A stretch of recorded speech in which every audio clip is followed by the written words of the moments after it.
around my story. Hey everyone, my name is Gwen.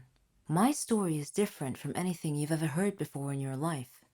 We all have grandparents, and we all love them very much. When they die, they leave an empty space in our hearts. It's never easy. My grandpa died a year ago. Before he died, he left me an old weird-looking chest, which I never thought to open before, until today.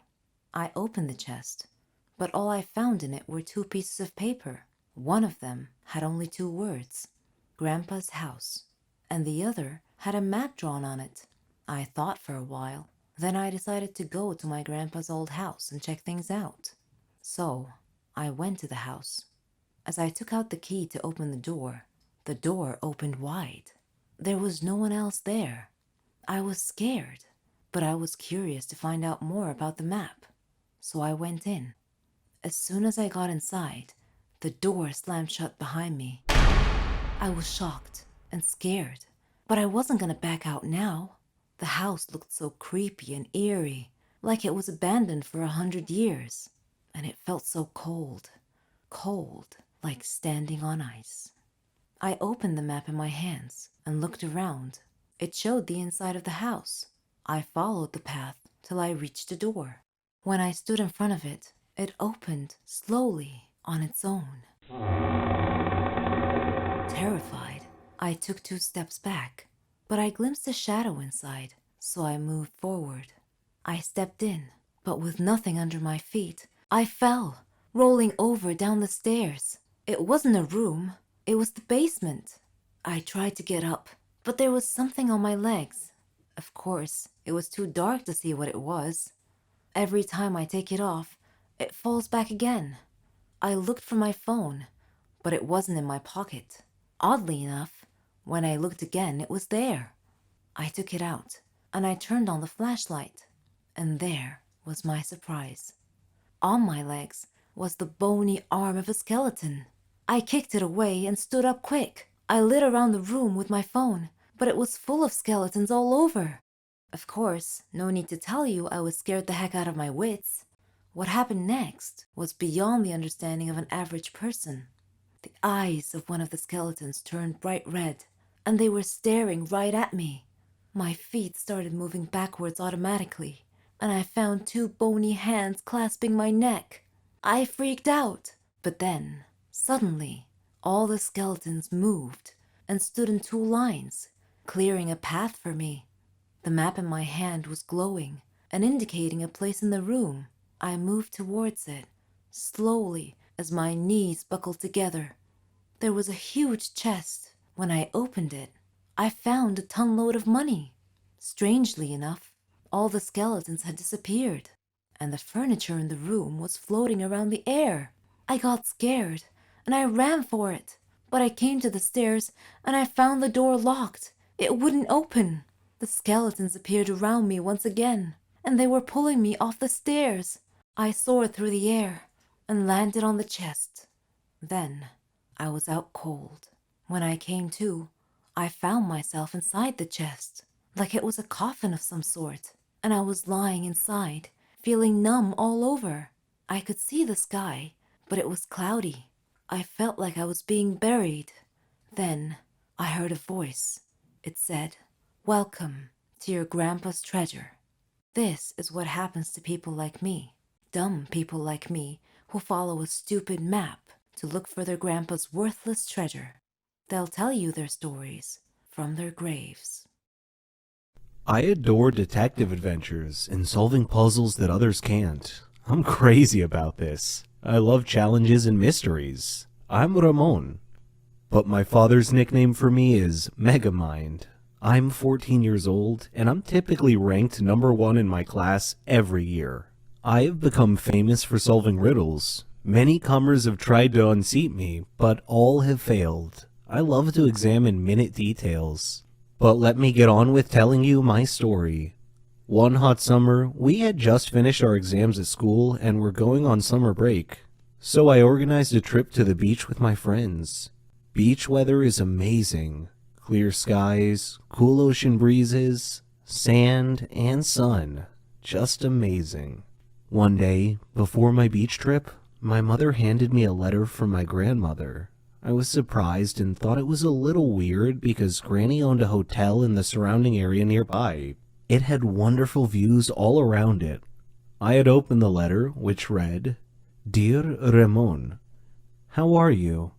I hope you're enjoying your summer break. Would you mind spending a couple of days with me? I have a serious matter that I would like to discuss with you. Granny." Initially, I thought that it was probably some silly matter, but then my inner voice told me that it might be important. I was conflicted between going on my beach trip or visiting my granny. I decided to visit Granny first. She was family after all, so off I went. Though my grandmother lived in a beautiful area, the closer I got to the hotel, the more my inner voice was nagging me. When I arrived at the hotel, Granny was waiting for me. She smiled and hugged me. I had missed her so much. She had company. Raul, her maintenance man, and Malika, her housekeeper and assistant. There weren't any guests in the hotel at the time, and I asked her why. Her face changed, and she said that was what she wanted to speak to me about. So we went to her room to talk. She then proceeded to tell me that the hotel was haunted. "Haunted?" I exclaimed. "What makes you think that?" Granny said, "The hotel has evil spirits that frighten the guests at night." I didn't want to believe it, but I knew Granny was a rational person. I suspected there was more to this than meets the eye, so I decided to investigate this intriguing mystery. On my first night at the hotel, I waited until midnight. Then I lit a candle and walked through the halls of the hotel. There were photos on the wall, and I could hear whispering and the rustle of the leaves outside. It was a little spooky and unsettling, and made my blood run cold. Suddenly, I heard laughing on both sides of the hotel, and a shadow passed quickly in front of my eyes. Unnerved, I quickly returned to my room, where soon afterwards I heard something scratching on my door. I kept thinking to myself, I am not afraid. I am not afraid. Then the door began opening slowly. I saw a hand on the doorknob. Then the owner of the hand came into view. It was a cloaked, headless man holding a candle. I fainted. The next day, I woke up to find Granny and Malika standing beside me. Granny told me that I had been sleeping a long time. I asked what had happened, and they told me they heard me scream and came to my aid. When they found me, I was unconscious on the floor. At that moment, there was a knock on the door. It was Raul bringing me a drink. That was when I noticed something strange about Raul's face. It was emotionless.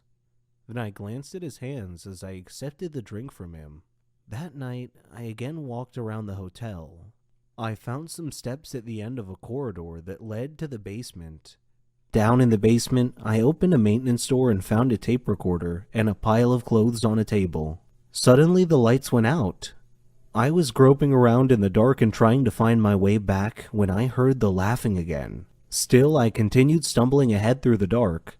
I stepped on an electrical line and tore it off the wall. I returned to my room. My door opened slowly. I was hiding behind the door. I grabbed the loose electrical detonator and touched it to the doorknob. It was live, and I heard a grunt from the owner of the hand on the other side of the door as he or she was shocked. And I heard him or her fall to the floor. It took me a while to find the electrical panel, but I managed to get the lights back on. When I did, I found Raul laying unconscious on the floor next to the doorknob that I had electrified. I called Granny and Malika down to the basement. Granny asked what had happened. I replied, "Granny, you really need to screen your employees better. Raul was your ghost." Granny looked shocked and asked me what made me think that. I explained that the hand on my drink today was the same hand I saw on the headless ghost that opened my hotel room door the night before. I also found tools, a tape recorder, and some ghost clothes down here in the basement. In addition, I found the earphones that had been placed around the hotel. Granny was shocked. Raul woke up about that time, and she grilled Raul. "Why are you scaring all my guests away, Raul?" He said, "This hotel used to belong to my family, but you bought it from my grandfather. Well, I wanted it back. Please forgive me. Malika said, we have to call the police. But I said, no, wait, I have an idea. Let's renovate and reopen the hotel with a new name. The Haunted Hotel.